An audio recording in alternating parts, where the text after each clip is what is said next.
Who are you? The bodies you see are physical. They're not emotional and they're not even mental. So what we must do to find out who we are as individuals is to go through that, past all those layers to the spirit. The spirit is the core of who you are. You are your own individual spirit. It is the foundation of who you are that everything else that you have builds on top of. So unfortunately, it's possible to lose touch of who one is spiritually.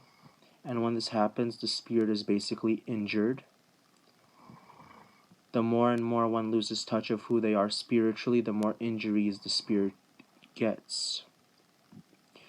The journey of healing the emotional wounds and bad feelings, the journey of healing the spirit, is the journey of regaining touch of who one is spiritually. So the entire journey of life itself can be summarized as this: remember who you are. You are what you are so you can know who you are. Just like stuff around you is around you, just so you can know it's there. But people overlook the importance of knowing themselves, their own spirit, and this leads them astray, and eventually they come crawling back, inevitably. So what causes us to go astray? The answer is, when you make someone else distance from knowing themselves, it is reciprocated. So in this manner, the idea of karma is real. The greatest person among us is the one who is most in tune with knowing themselves by cause and effect, or by logic. The worst, the one who knows themselves the least, for they have done the most distancing of others. Now we are all guiding each other home. This is a fancy way of saying we should be pushing each other toward the spirit each one of us is, toward knowing ourselves, especially if we go astray, but also when we don't. You can never be too close to your spirit. The healing to the pain is within the pain.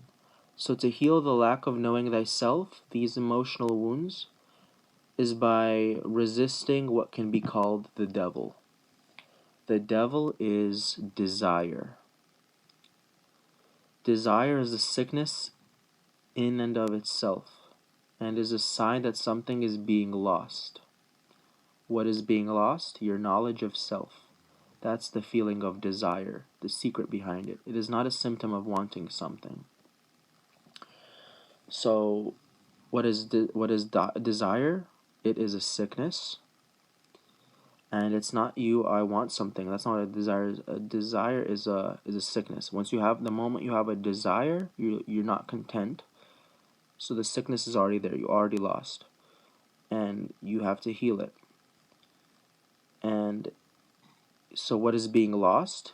When you have a desire, you already messed up in the past, and you lost your knowledge of self a little bit.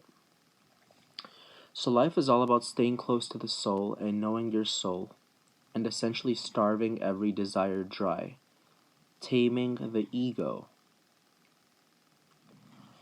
See, the natural state is contentment. That is source consciousness in its original hue. Anything that makes you uncontent is because you messed up already in the past, and you have to stay close to who you are.